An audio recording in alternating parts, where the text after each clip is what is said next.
ہمارے ملک کی 95% عورتیں جاہل ہیں۔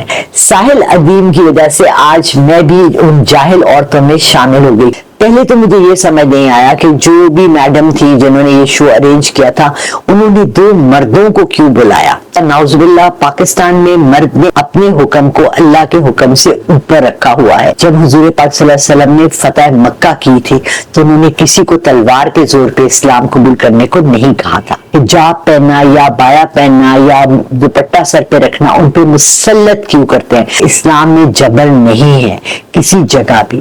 ہمارے یہاں میاں دوسری شادی کرتے ہیں، اجازت ہے، اسلام نے دی ہے، مگر پہلی کی حقوق پورے نہیں کرتے۔ آپ اللہ کے احکام ماننے سے منکر ہیں۔ صرف آپ کا زور وہاں چلتا ہے جہاں بیٹی کی شادی ہے یا بیٹی کے سر پہ دوپٹہ پہننا ہے۔ آج کی جو میں تسبیح آپ کو دے رہی ہوں وہ دے رہی ہوں، ایک تسبیح روز کی پڑھ لیں، اللہ آپ کے اوپر رحمتیں ہی رحمتیں رکھے گا۔ السلام علیکم ورحمۃ اللہ وبرکاتہ۔ ایاک نعبد و ایاک نستعین، مسٹر لالہ رخ اپنے چینل لالہ رخ آفیشیل کے ساتھ حاضر ہیں۔ پلیز میرے چینل کو لائک کریں، شیئر کریں اور جتنا زیادہ ہو سکے سبسکرائب کریں۔ شیئر میں اس لیے کہتی ہوں کہ جو اچھی باتیں آپ سنتے ہیں وہ آپ کو چاہیے کہ اپنی فیملی میں، فرینڈز میں، اپنے جاننے والوں کو سب کو شیئر کیا کریں۔ اگر آپ کو میری باتیں اچھی لگتی ہیں تو ہو سکتا ہے اوروں کو بھی اچھی لگ جائے اور اس سے وہ کوئی فائدہ اٹھا لیں۔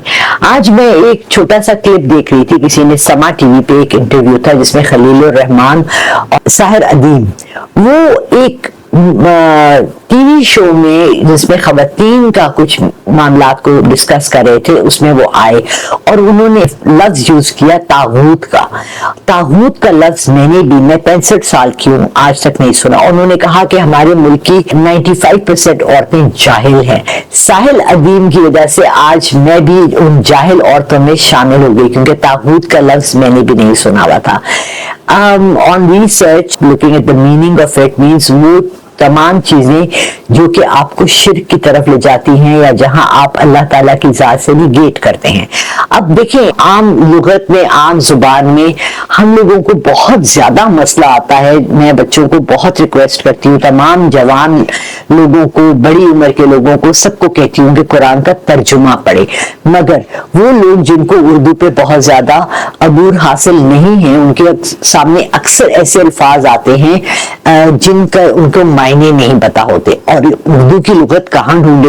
انگلش کی ڈکشنری بھی مشکل ہے، آج کل تو خیر گوگل نے سب کچھ آسان کر دیا ہے، مگر جب میں اپنے میرے ہمسائے جنہوں نے ترجمہ قرآن لکھا ہے ان کے ساتھ بیٹھ کے پڑھنے لگی تو کچھ الفاظ تھے جو میں نے ان کے سامنے استعمال کیا، وہ بہت حیران ہوئے کہ میں نے کہا حجت نہیں ہونی چاہیے۔ کہنے لگے آپ کو اس لفظ کا پتہ ہے؟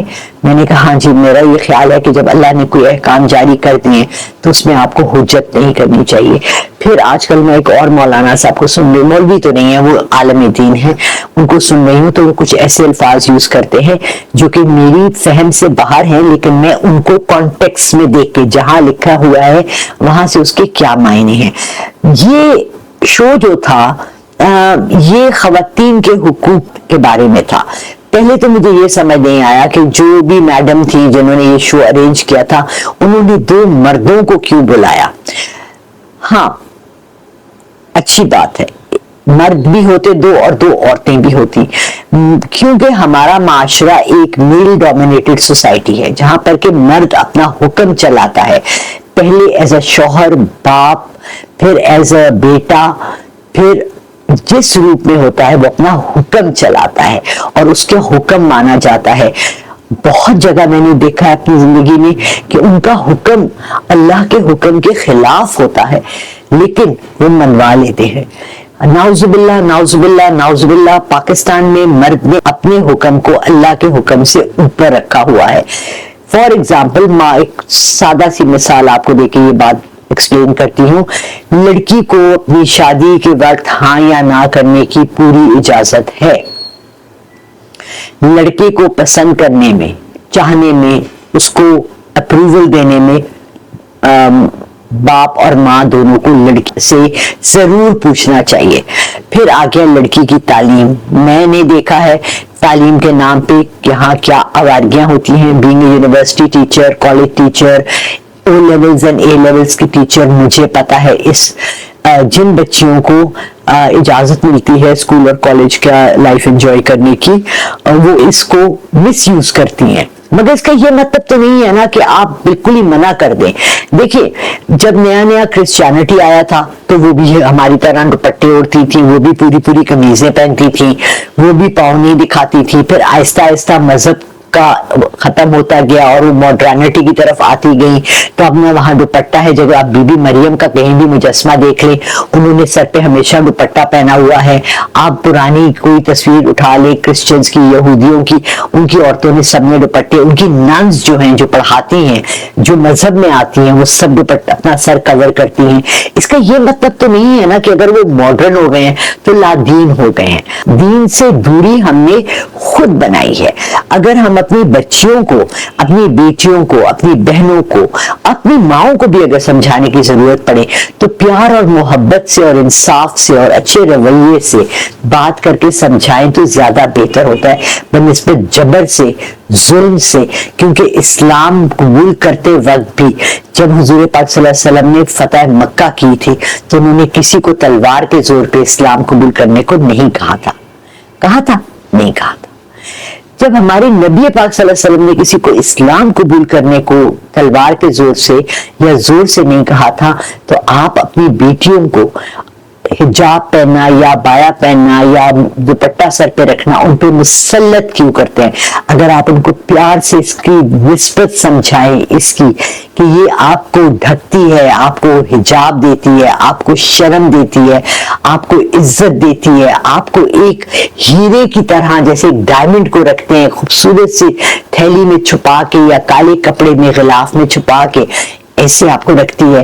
آپ بیٹا ہماری امانت ہے, آپ ہمارے اوپر احسان ہے اللہ کا, آپ ہماری عزت ہیں.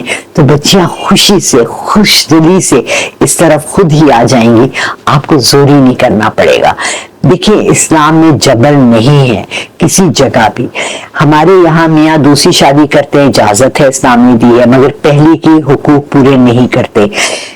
چائلڈ مینٹیننس, بیوی کا مینٹیننس آپ کے اوپر عدت کے دوران اور اس کے بعد فرض ہے.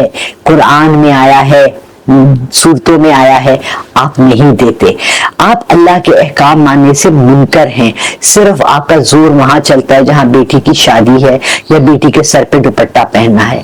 پلیز اپنے قبلے سیدھے کیجئے, اپنے مذہب کو سمجھیے, اس کی باریکیوں کو سمجھیے, اس کی خوبصورتی کو سمجھیے, اپنے رب کی محبت کو سمجھیے, اپنے نبی پاک صلی اللہ علیہ وسلم اور ان کی زوجات مطہرات کی سیرت کو سمجھیے اور پھر بات کیجیے.